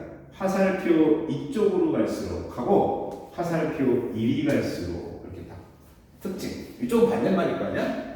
자, 이쪽을 기억하는 게 좋아요. S 오비탈 쪽으로 갈수록. 얘들아, S 오비탈이 공 모양이지. 전자 고름을 마디 평면으로 한 번도 자르지 않은 거지. 야, 우리가 자르면 전자 발견 확률이 0인 곳이 생기면서 절단되는 곳이 생기니까 이게 반발을 많이 받거든요. 자, 그래서 지금부터 이렇게 하면 돼. S 오비탈 쪽으로 갈수록 자, 필기 핵 근처에서 이게 오비탈의 특징이죠. 핵 가까이에서 발견될 확률, 그냥 확률이라고 하죠. 확률. 전자 발견 확률이 높아진다. SPDF 중에서 부양자 수가 작은, 마디수가 적은 S 오비탈일수록 핵에 가까이에서 발견될 확률이 높아요. 다른 전자보다. 이 핵 근처에서 발견되는 확률이 높다를 유식한 교육이에요. 과학과 영재학교 필수 용어거든요. 침투 효과가 증가한다. 이거 그림 잠깐만 그리면요. 이게 Y값 전자 발견 확률이 이게 핵에서 거리야. 어떤 오비탈의 전자 분포가 이렇게 돼. 자, 이 전자 분포가 ES 오비탈. 이거 기억나죠? 방사마디 하나, 그죠? 자, 요 빨간 전자 분포가요, EP 오비탈. EP 오비탈이 사실은 ES보다 평균 거리는 약간 더 가까이 있어요. 몰라도 돼. 자, 1S 오비탈은 어디 있느냐? 전자 발견 확률이 1S 오비탈은요, 전자 발견 확률이 이렇게 됩니다. 그럼 봐요. 비록 두 번째 껍질에 있는 오비탈의 전자도 요 1S 오비탈보다도, 만약에 1S 오비탈은 지금 이쪽에서 발견되는데 2S나 2P는 요 S보다도 더 앞쪽에서 분포하는 순간도 있잖아. 확률이. 그치? 근데 잘 봐. 2S는 지금 요렇게 전자가 분포하니까 요 비큼침 넓이만큼은 2P보다는 더 가까이 분포할 확률이 높은 거 아니야? 한마디로 2S 오비탈에 있는 전자가 1S 오비탈에 있는 전자보다 더 안쪽에서 발견될 확률도 있는 거예요. 여러분 이해하기 어렵겠죠? 확률이다 보니까. 이걸 뭐라 그러냐? 바깥 껍질의 전자가 안쪽 껍질에 있는 전자보다도 더 안쪽에서 발견되는 현상. 뚫고 들어간 거네요. 침투 효과. 그 말을 쉽게 얘기하면 핵 가까이에서 발견될 확률이 높아진다. 위에 말로 기억해도 돼. 둘 다 기억하세요. 웬만하면. 그래서 결론이야. 그러면 S 오비탈은 자신이, 잘 들어, 자신은 핵 가까이에 분포할 확률이 PDF보다 높으니까 다른 전자로부터 가려받기를 많이 받을까요? 조금 받을까요? 아이고, 수업을 현장 수업을 해서 말을 그랬다고 들을 텐데, 환청이 막 들리네. 조금 받겠죠, 그죠? 그래서 S 오비탈을 돌아서 침투 효과가 크기 때문에 다른 전자로부터 가리움을 받는 건 적게 받아요.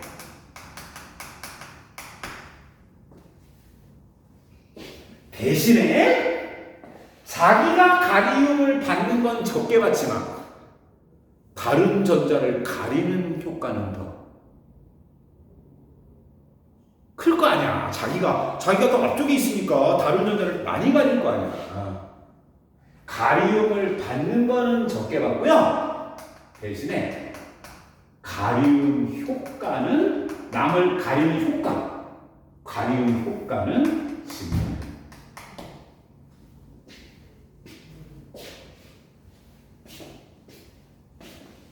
이 말이 좀 이게 무슨 말인지 알겠나?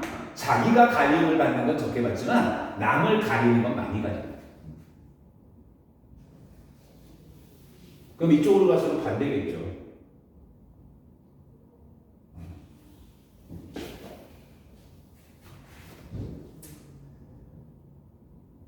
그래서 결론이에요. 자, S 오비탈이나 S보다는 P보다는 S가 더 그래. 어쨌든 S와 P는 이렇게 묶어도 돼. D나 F보다 가리움을 많이 받아요? 적게 받아요? 적게 받죠? 그래서 S나 P 오비탈에 있는 전자는 가리움을 적게 받으니까 아까 Z 빼기 S가 유효 핵전화량이라고 그랬잖아요. 그래서 이리 갈수록요, S 쪽으로 갈수록 유효 핵전화량이 증가합니다.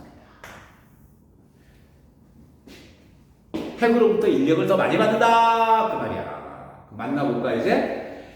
유효 핵전화량이 커진다는 말은 핵과의 인력이 증가한다는 얘기지.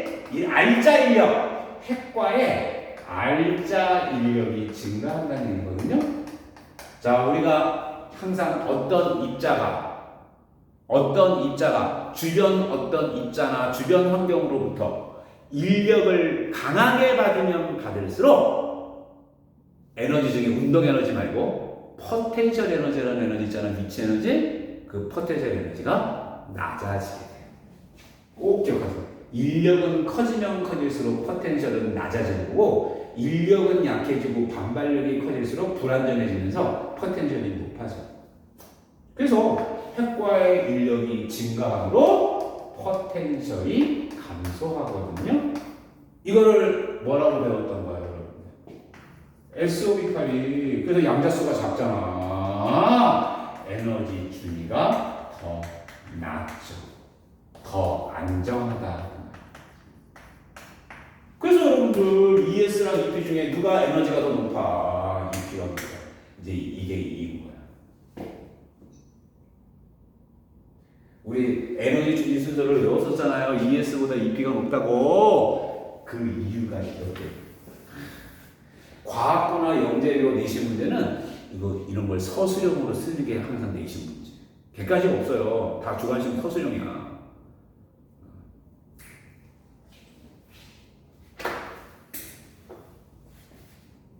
이 과정을 쭉 쓰는 게 말로. 왜 S 오비탈이 P 오비탈보다 에너지 준위가 낮으냐? 그 이유를 서술하시고. 오비탈 확률 분포상 S 오비탈이 P 오비탈보다 핵 근처에서 발휘될 확률인 침투 효과가 더 커진다. 침투 효과가 더 커지므로 다른 전자로부터 가리움을 받는 거는 적게 받고 다른 전자를 가리는 가리움 효과는 커서 결과적으로 자기 자신의 유효 핵전화량은 커지게 되는 거죠. 유효 핵전화량이 커지니까 핵으로부터 알짜 힘, 알짜 인력을 많이 받게 되죠. 인력을 많이 받으니까 포텐셜이 낮아져서 더 에너지 준위가 낮아진다.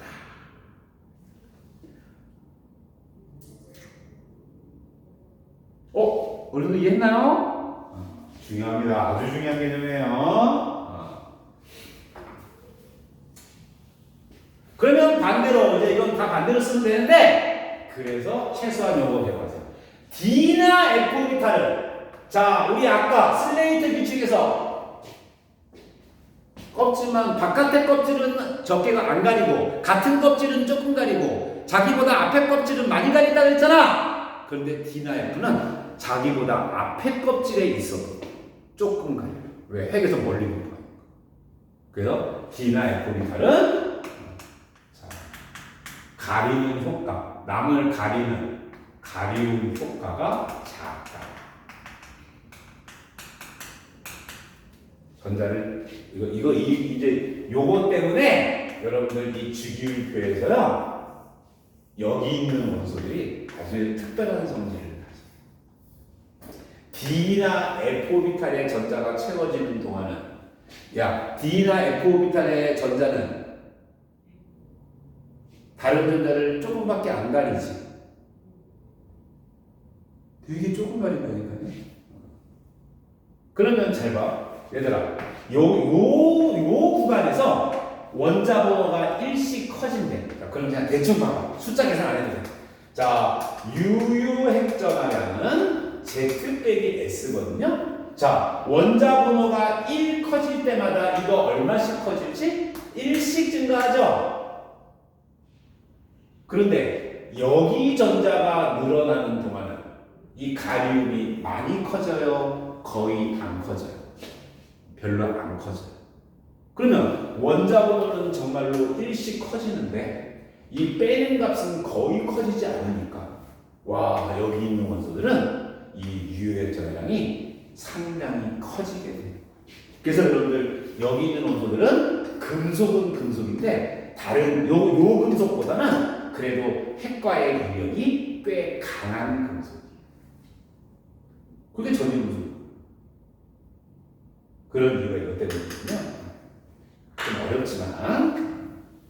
자, 정리하자. 너무 복잡하니까 머리가 좀 혼동스럽죠? 꼭 알아야 될 수준만 내가 일단 얘기할게요. 꼭 알아야 될 수준.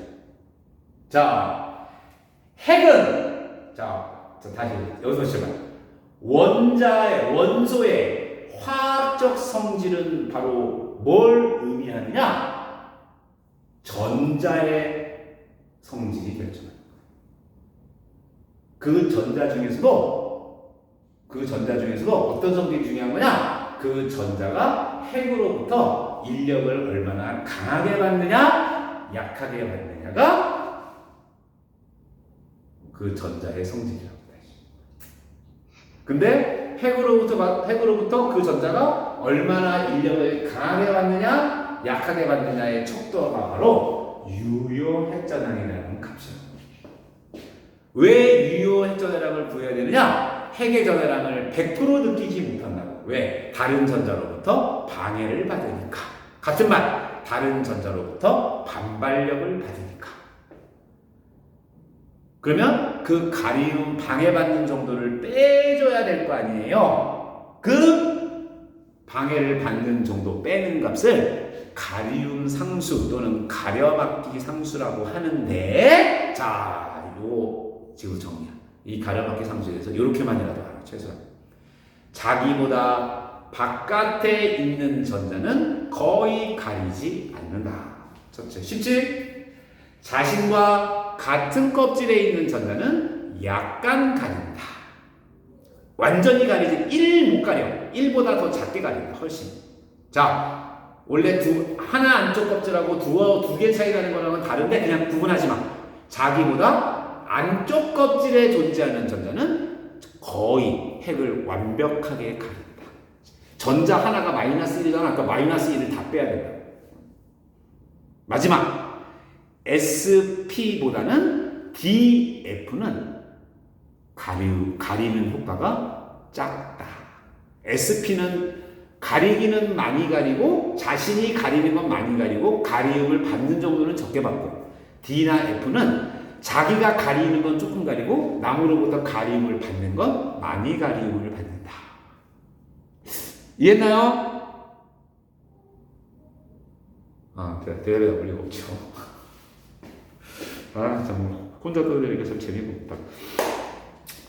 자, 내가 맨 마지막에 정리한 거는 꼭 알아야 됩니다. 알았죠? 그러면 다시 그런 결론에 의해서 선생님 설명을 들어보세요. 이게 이제 진짜 중요한 거죠. 핵이 있고요. 자, 이렇게 오비탈을 안 하고 그냥 껍질로만 해볼게. K 껍질, L 껍질, N 껍질, N 껍질, 이렇게 껍질이 있어요. 이 껍질 속에 전자들이 있어요. 자, 맨 바깥에 있는 전자는 다 가리지. 거기다가 많이, 거의 완전히 가려지지. 그러면 맨 바깥에 껍질에 있는 전자는 유효액자량이 매우 어떨까? 가장 여기 모든 전자 중에서 유효액자량이 가장 작겠지. 반대로 안쪽 껍질, 물론 제일 안쪽 껍질이 제일 심하겠지만 어쨌든 맨 마지막 껍질을 제외한 이 안쪽 껍질에 있는 전자들은 가리움을 훨씬 많이 받아요? 조금 받아요? 조금 받아요. 그러면 결론 반대말 맨 마지막 껍질에 있는 전자는 다른 전자로부터 가리움을 왕창 받으니까 가리움 상수가 크죠? 그러면 Z 유효가 Z 빼기 S인데 이 맨 마지막 껍질에 있는 전자는 이 값이 매우 크다니까? 그러면 이거는 매우 작겠지. 그래서 맨 마지막 껍질에 있는 전자는 유효액자량이 가장 작고 가장 작은 정도가 아니고 매우 작은 편이에요. 다른 전자에 비해서. 핵으로부터 인력을 매우 약하게 받죠. 상대적으로.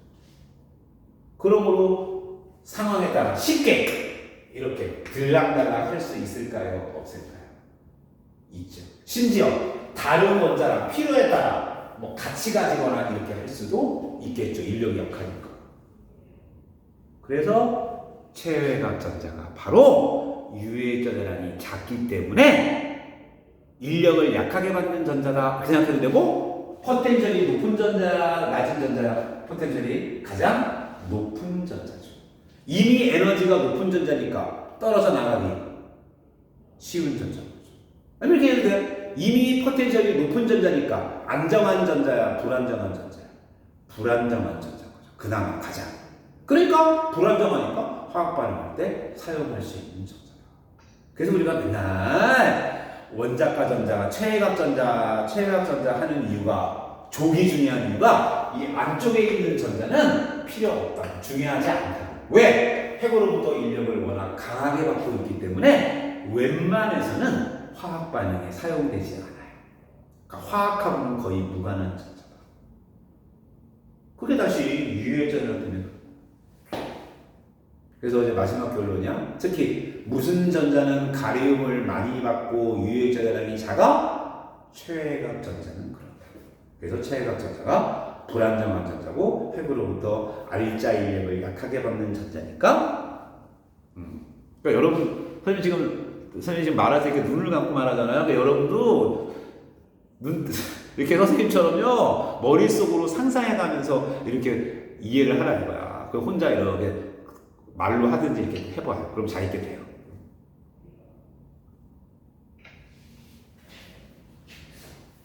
계산까지는 할 필요 없으니까 충분히 이해만 하잖아요. 아시겠죠? 그래서 만약에 이제 나중에 이런 오해 하면 안 돼. 이제 배워요. 나트륨이라는 금속은 전자를 떼기 무지 쉬운 원소예요.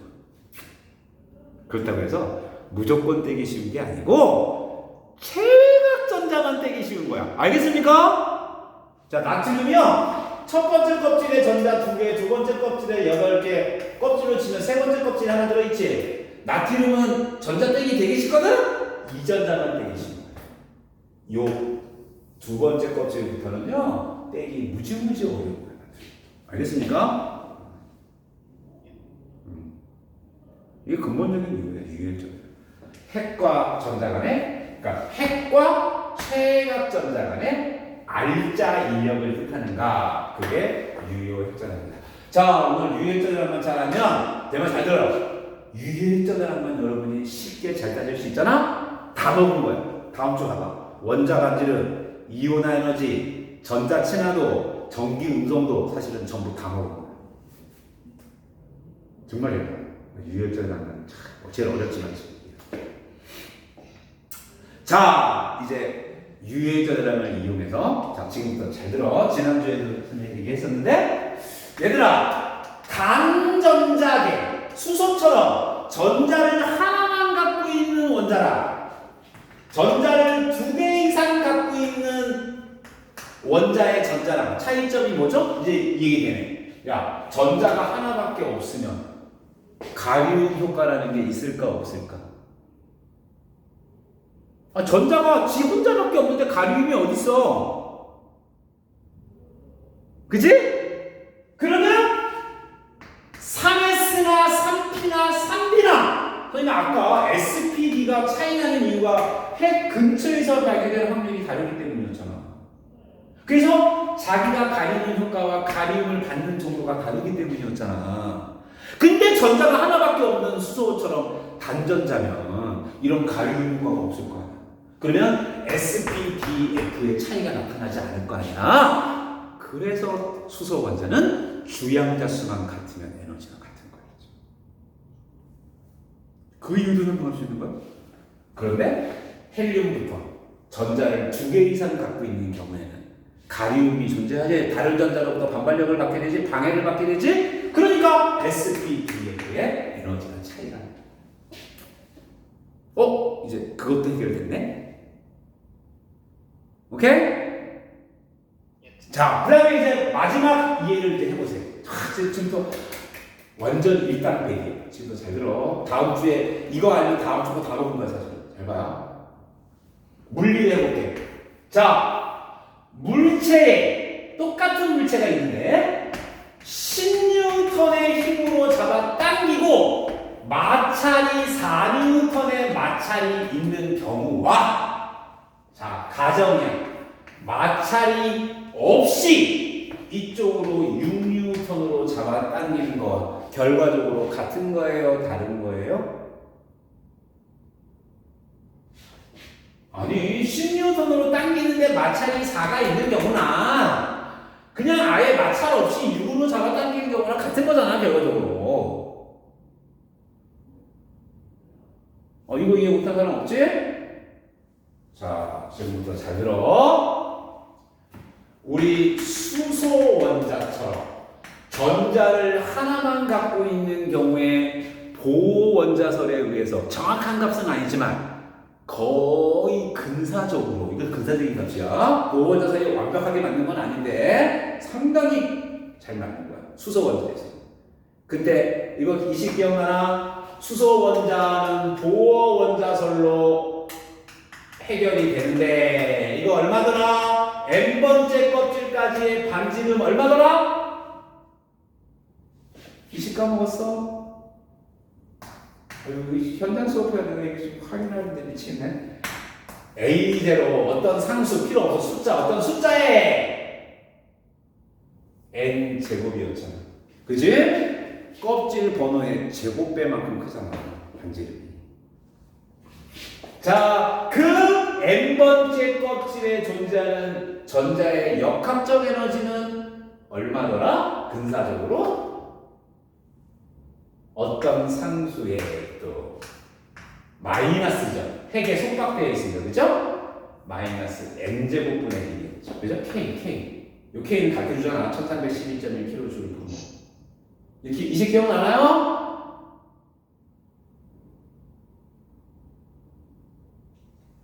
근데 이식은 수소 원자에서 식이었죠. 내가 이식까지 알려줬는데, 그러면 이제 내가 들어봐. 헬륨 플러스 1가 이온이 만약에 있다고 치자. 헬륨 원자 번호가 2번이지. 그러면 헬륨 플러스 1가는 수소랑 전자는 똑같은데 핵만 플러스 2 두 배잖아. 수소랑 헬륨 플러스 1가는 전자가 하나씩 있는 건 똑같은데 하나 잃었으니까, 그죠? 핵만 전자량이 두 배잖아. 그러면 잘 봐. 단전자계 수소 원자가 아니고 이제 수소 원자가 아닌 전자를 하나만 가진 이온이라면 이 핵이 Z배가 될 거 아니야. 1이 아니고, 그죠? 자, 이게 Z배가 되면 더 Z배 세게 잡아당기니까 반지름 작아지겠지? 이거 Z로 나눠주면 돼. 하나씩 해결하는 거야.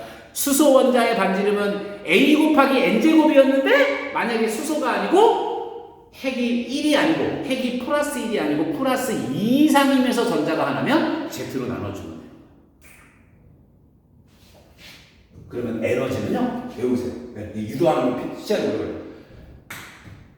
이 에너지는요? Z 제곱이 돼요. 요거는 Z로 나누는 거예요. Z 제곱이 되는 거야. 이거 저번에 내가 가르쳐 준 것 같은데, 저번에 처음 할 때, 보호할 때. 그러면 다시 잘 들어. 단전자가 아니면 어떻게 되느냐? 물론 근사적인 정확한 건 아니에요. 대략적으로 단전자가 아니면요. 아까 물리 뭐 마찰이 있는 것처럼 야 전자가 여러 개 있는 경우에 핵의 인력을 그대로 느껴 가린 것만큼 빠지지. 그래서 만약에 여러분이 아까 유효했다라는 Z 빼기 S로 여러분이 만약에 이거를 구했다고 치자. 아까 저기 물체 마찰로 치면요. 이게 외부에서 준 힘인데 마찰을 빼면 알자 힘이잖아. 그러면 이거랑 이거 뺀 거 주는 거나 아예 이거 준 거나 같은 결과라 그랬잖아. 자, 여러분이 앞으로 어떤 전자의 특히 원자과 전자의 유효했다량을 계산하잖아요. 그럼 그거 물리로 치면 마찰까지 다 고려한 알자 힘을 구한 거랑 같은 거거든? 그러면 그게 마찰 없다고 생각하면 되는 거잖아. 이제 그때부터는 이미 이걸 계산했으니까 마찰을 빼줬으니까. 그래서 다전자에서는요. 이 모든 똑같은 공식에 그냥 Z를 안 넣고 유효했다라는 집어넣으면 돼. 그러니까 참 공식이 이제 줄어드는 거죠. 보호원자설을 이렇게 멋지게 써먹을 수 있다. 물론 근사값이야. 자, 이제 이 식을 외우는 거야. 어떤 전자까지, 핵에서 어떤 전자까지의 거리, 반지름이라고 그러잖아. 근사값 얼마다? A0 아니면 A0 외우시면 그냥 비례라고 외우세요. 그냥 기하면 A0 곱하기 뭐다? ZU분의 N제곱이다. 이렇게 외우면 되는 거예요. 그러면 이게 일당백이죠. 잘 봐. 전자를 하나만 가진 단전자계면은 전자가 하나밖에 없으면 가리움이 없지. 그냥 이게 Z죠. 전자가 하나만 있는 경우예요. 자, 특히 수소 원자면 Z값이 또 아예 얼마지? 1이지. 그럼 수소는 이게 수소야. 이게 수소 공식이야. 그러니까 수소를 외우지 말고 이 식을 외우면 다 통하는 거잖아. 다음 주에 이거 써먹는다니까. 이거 잘 따지면 반지름 먹은 거야. 반지름. 다음 주에 반지름 배운다고 그랬잖아. 에너지 얼마라고요? 마이너스 어떤 상수에 원래는 n제곱분의 1이잖아. 수소는 이게 수소가 아닐 때는 Z제곱이라고 그랬잖아. 이게 다전자일 때는 유효전이라는 식입니다. 그럼 이게 뭔지 알아요? 이거의 절대값이 뭘까요? 역학적 에너지가 음수였는데 이게 0이 됐다가 무슨 뜻이지? 핵에서 벗어났다라는 말이잖아. 핵의 구속으로부터 벗어났다. 이온화됐다라는 말 아닌가? 이 절대값이 근사적으로 이온화 에너지인 거야.